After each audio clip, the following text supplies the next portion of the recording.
नमस्कार। इस वीडियो में हम सीखते हैं कि संख्याओं को लिखते समय घातांक का प्रयोग क्यों किया जाता है, संख्याओं का घातांक रूप और उसकी तुलना से संबंधित कुछ महत्वपूर्ण उदाहरणों को हल करना भी सीखते हैं।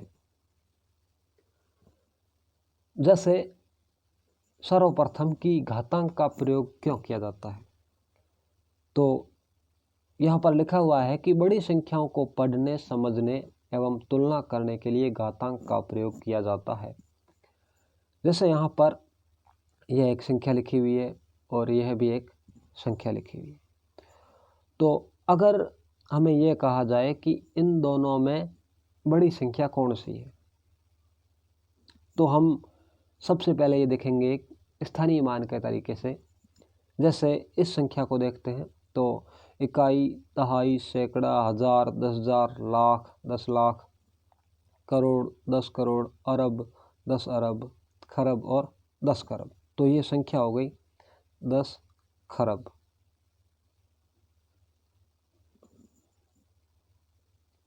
और इस संख्या को अगर देखें स्थानीय मान के हिसाब से तो ये होगी इकाई, दहाई, सैकड़ा, हजार, 10,000, लाख, 10 लाख, करोड़, 10 करोड़, अरब, 10 अरब और खरब। और ये है 1 खरब। ये तो हमने जाना स्थानीय मान के हिसाब से। अब हम स्थानीय मान के हिसाब से ये बता सकते हैं कि इन दोनों में ये संख्या जो है यानी कि बड़ी है, ये संख्या बड़ी है। तो इस तरह का निशान लगेगा। अगर हम इन संख्याओं को घातांक रूप में लिखें और बाद में तुलना करें तो कौन सा तरीका हमें सरल लगता है। तो जैसे मैं एक छोटा सा उदाहरण ये लूँ कि 100 को मैं लिखते समय 10 को 2 बार गुणा करता हूँ, गुणा। तो यानी कि 100 को लिखते समय 10 का 2 बार गुणा यानी कि 10 की घात 2। 10 2 बार गुणा हो रहा है, इसका मतलब इसका मान कितना आ रहा है 100। वैसे ही इस संख्या का मान निकालते हैं कि यहाँ पर संख्या में जितने जीरो के मान होंगे उतने ही 10 की संख्या होगी गुणात्मक रूप में। तो ये संख्या है, जैसे हम जीरो को गिनते हैं 1 2 3 4 5 6 7 8 9 10 11 12 12 है। तो इसका मतलब ये हुआ कि ये संख्या हो जाएगी 10 की घात 12, यानी कि 10 को 12 बार गुणा करते हैं तो हमें ये संख्या मिलती है। और अगर इस संख्या की तुलना की जाए तो इसमें जो है जीरो की संख्या है 1 2 3 4 5 6 7 8 9 10 11, यानी कि यह संख्या है 10 की घात 11, यानी कि इसमें 10 का 11 बार गुणा किया गया है। अब हम घातांक रूप में सीधा ही देख सकते हैं कि यह संख्या बड़ी है। तो इसलिए जो है बड़ी संख्याओं को पढ़ने, समझने एवं तुलना करने के लिए घातांक का प्रयोग किया जाता है। अब घातांक का प्रयोग किस तरह किया जाता है, जैसे यहाँ पर 1000 को मैंने लिखा है 10 गुणा 10 तो हो गया 100 और 100 गुणा 10 हो गया 1000, यानी कि 10 का 3 बार गुणा उसका मान हो जाता है 1000। तो यहाँ पर 10 जो है वो कहलाता है आधार और 3 कहलाता है घातांक। 100 को हम लिखते हैं 10 गुणा 10, तो यानी कि 10 का 2 बार गुणा। तो 10 जो है आधार है और 2 है घातांक।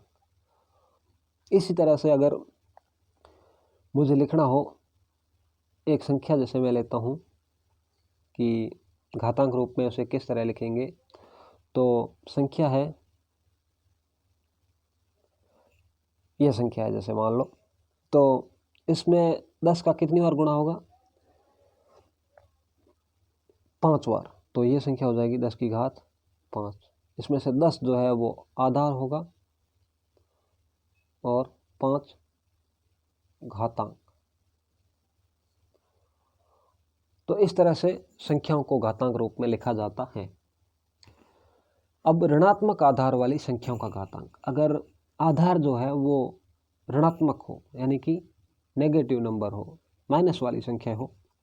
जैसे यहाँ पर -2⁻3, इसका मतलब ये हुआ कि -2 को 3 बार गुणा करना है, 1 बार, 2 बार और ये 3 बार। तो -2 गुणा -2 ये तो हो गया 4, और 4 गुणा -2 यानी कि 4 दूनी 8 प्लस माइनस माइनस आ जाएगा, यानी कि माइनस का 8। इस तरह से -7⁻2 यानी कि -7 का 2 बार गुणा, तो -7 गुणा -7, 7 7 49, माइनस माइनस प्लस आ जाएगा। तो इसमें हमने ये देखा कि ऋणात्मक आधार वाली संख्याओं की घात अगर विषम है, विषम संख्या है, तो जो संख्या हमें प्राप्त होगी वो होगी ऋणात्मक संख्या। और अगर ऋणात्मक संख्या का घात अगर सम संख्या है तो हमें जो संख्या प्राप्त होगी गुणनफल के रूप में वो होगी धनात्मक संख्या। इसका मतलब ये हुआ कि ऋणात्मक आधार वाली संख्या की घात सम है तो हमें जो है संख्या धनात्मक संख्या प्राप्त होगी, और अगर ऋणात्मक संख्या की घात विषम है तो हमें ऋणात्मक संख्या प्राप्त होगी, जहां ए कोई भी धनात्मक संख्या है। जैसे मैं यहाँ पर एक उदाहरण लेता हूँ कि -1⁻3, तो हमारा उत्तर होगा -1 ऋणात्मक आधार है और घात है विषम संख्या में, तो उत्तर हमारा होगा -1। और अगर -1 की घात होगा 4, तो 1 का 4 बार गुणा 1 ही हुआ, और घात है सम संख्या में, तो हमारा उत्तर होगा धनात्मक संख्या, यानी कि 1 के आगे प्लस का निशान लगाओ या नहीं लगाओ कोई फर्क नहीं पड़ता, लेकिन माइनस का निशान अगर वो ऋणात्मक संख्या है तो लगाना चाहिए। जैसे हमें यहाँ पर इन प्रश्नों को हल करना है, तो यहाँ पर स्पष्ट रूप से लिखा हुआ है कि 2 का 6 बार गुणा है, यानी कि 2 आधार है और 6 घातांक है। तो इसे मैं हल करते समय 2 का 6 बार गुणा,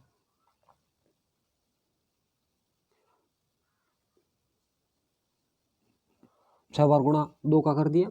अब हमें इसको हल करने के लिए जैसे 2 दूनी 4, गुणा का निशान 2 दूनी 4, गुणा का निशान और 2 दूनी 4।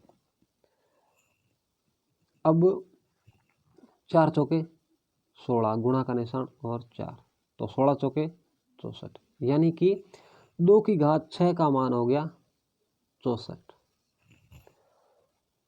इस तरह से जैसे हम अगले सवाल को करते हैं 5 की घात 4, यानी कि इसमें 5 आधार है और 4 जो है घातांक है, तो इसका तो मान हो गया 64। अब 5 का 4 बार गुणा,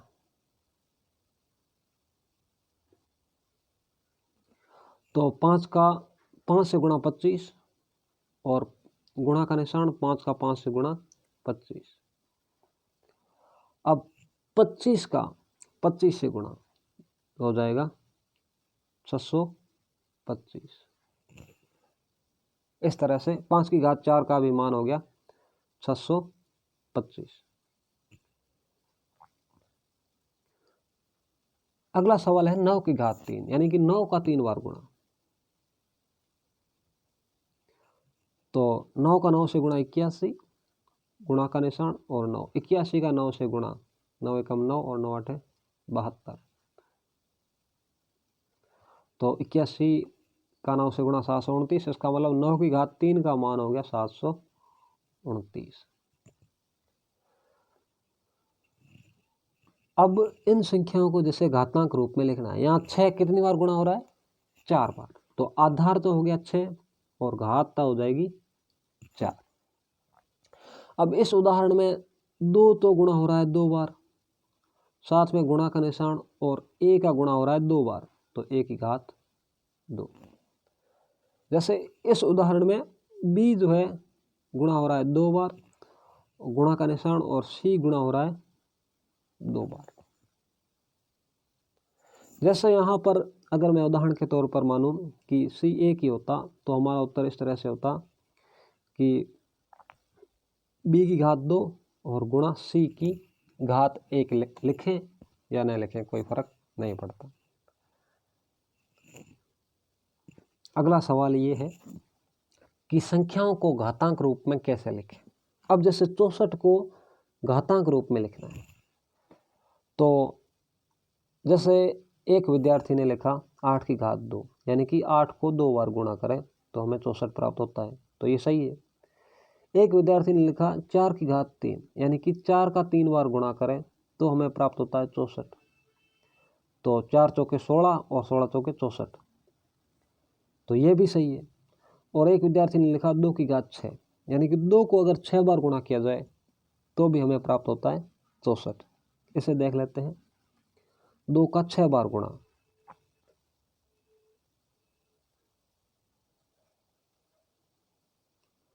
तो 2 गुणा 2 4, 4 गुणा 2 8, 8 गुणा 2 16, 16 गुणा 2 32 और 32 गुणा 2 64, यानी कि 2 की घात 6 का मान भी 64 होता है, तो उसका उस विद्यार्थी का ये उत्तर भी सही है।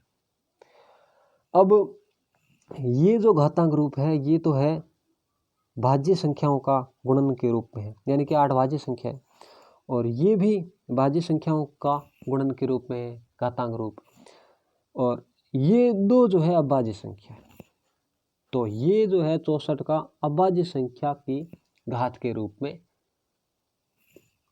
लिखा हुआ है।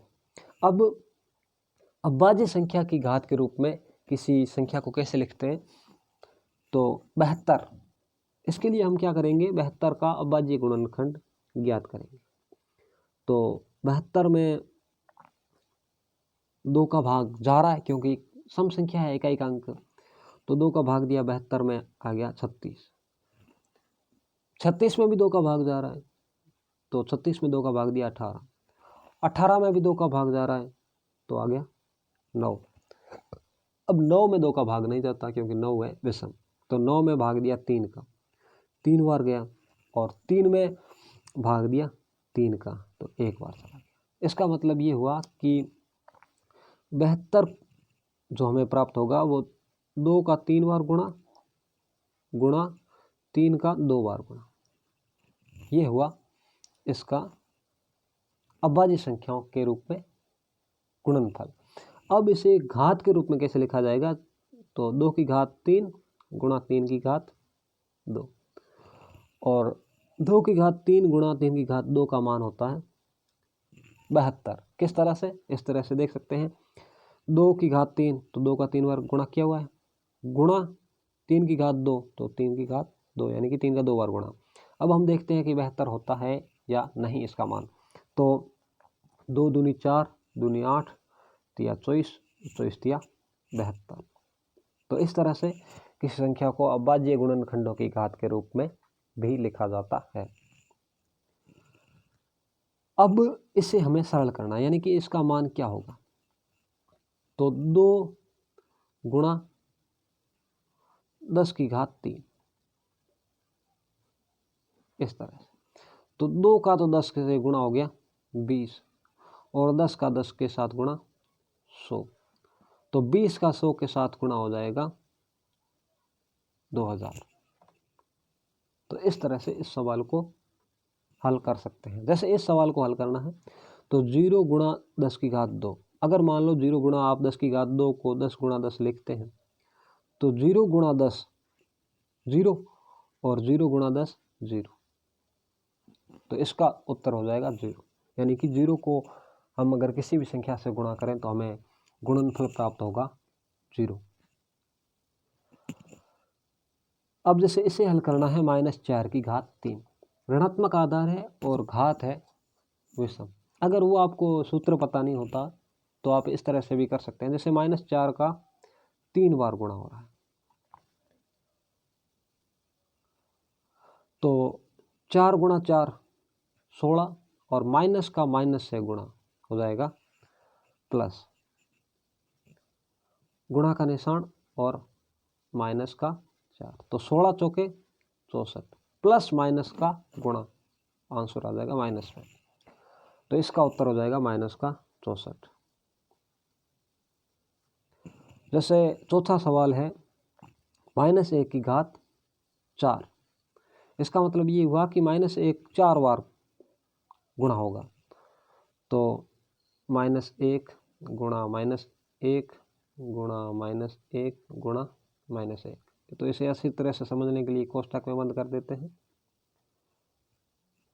तो 1 का 1 से गुणा 1 और माइनस का माइनस से गुणा हो जाएगा प्लस। तो बीच में गुणा का निशान, 1 का 1 से गुणा 1, 1 का 1 से गुणा अर्थात हमें गुणनफल प्राप्त हो जाएगा 1। तो -1 की घात 4 का मतलब हो जाएगा 1। अब हम इन्हें देखते हैं कि 2 की घात 3 में और 3 की घात 2 में बड़ा कौन है। तो 2 की घात 3 का मतलब ये हुआ कि 2 जो है 3 बार गुणा हो रहा है। इसका मतलब ये हुआ 2 दूनी 4 और 4 दूनी 8। तो 2 की घात 3 का मतलब तो हो गया 8। अब देखते हैं 3 की घात 2 यानी कि 3 का 2 बार गुणा। तो 3 तिया 9। तो 3 की घात 2 का मतलब हो गया 9। तो बड़ा कौन हो गया? 3 की घात 2। और 2 की घात 3, 3 की घात 2 से छोटा हो जाएगा क्योंकि 2 की घात 3 का मान होता है 8। 8 की घात 2 या 2 की घात 8 में बड़ा कौन? तो 8 की घात 2 का मतलब हुआ 8 का 2 बार गुणा। तो 8 है 8 है 64। और 2 की घात 8 का मतलब 2 जो है 8 बार गुणा हो रहा है।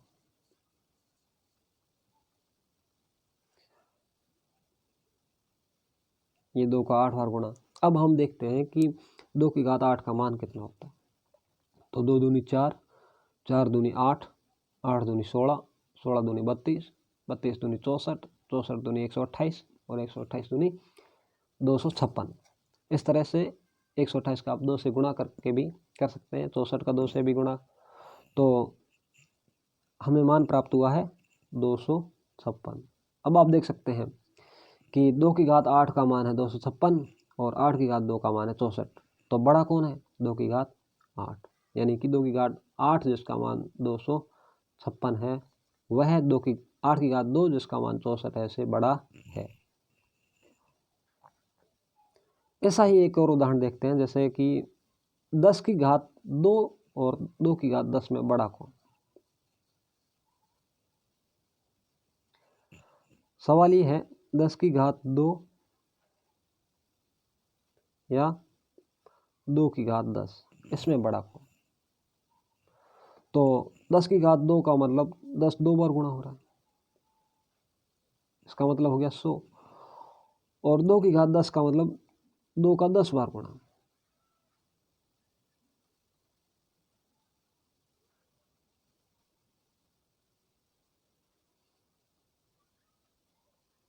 तो हम देखते हैं कि 2 की घात 10 का मान कितना होता है। तो 2 दूनी 4 दूनी 8 दूनी 16 दूनी 32 दूनी 64 दूनी 128 दूनी 156, 256 दूनी 512 और 512 दूनी 1024। तो 10 की घात 2 और 2 की घात 10 में बड़ा कौन है? 2 की घात 10। अब तुलना करें।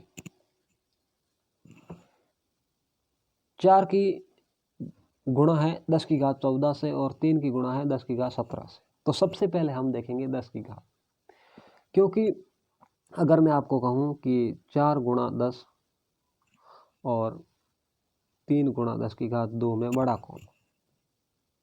तो अगर आप इस संख्या को देखेंगे तो आप मानेंगे कि ये बड़ी है क्योंकि ये छोटा है 3। लेकिन अगर हम इनकी गणना करें तो 4 का गुणा 10 से तो होता है 40 और 3 गुणा 10 की घात 2 यानी कि 10 का 2 बार गुणा। तो 10 का 2 बार गुणा हो गया 100, या यूँ कहें कि 3 का 10 से गुणा 30 और 30 का 10 से गुणा 300। तो हम देखते हैं कि 40 और 300 में बड़ा कौन है?